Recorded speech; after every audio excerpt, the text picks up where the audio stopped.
The concept of having the club across the line really relies on the fact we've established what the line is. So the line is our ball to intended target.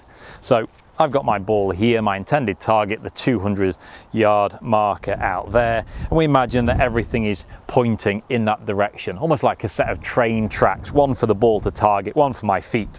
That's my on-line target line. Then consider what across the line means. Across the line refers to the angle of the shaft at the top of the backswing in relation to those train lines. On line would be pointing where I want it to go. Laid off is pointing to the left for the right-handed golfer, and across the line is here. So the club points across my intended target line. Often happens in relation with an overswing. So if a golfer has the club swinging too far back, we often see that the club is long and across the line at the same times. It often relates to poor arm and shoulder structure during the backswing. So if in a backswing a golfer gets quite handsy, quite wristy, lifts the rear elbow too high, rear elbow's up here, this structure's not very clean, not very good, and the club is therefore across the line. From this position, often golfers will come outside the line on the way back. Too long, too wristy, too armsy, outside the line on the way down and across the back of the ball.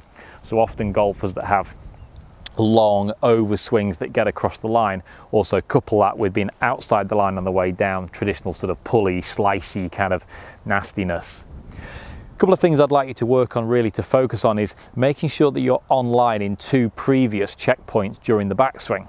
Because if you're across the line at the top, chances are you didn't just become across the line at the top, you were probably inside the line earlier. So inside the line would be here. Now can you see how this club is already setting us up to be across the line at the top?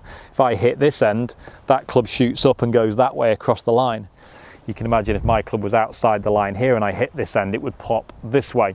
So if I get it inside the line early, chances are I'm going to be across the line at the top. So the first checkpoint coming back is here. Make sure the club points straight at the camera or straight at a mirror that would be behind me.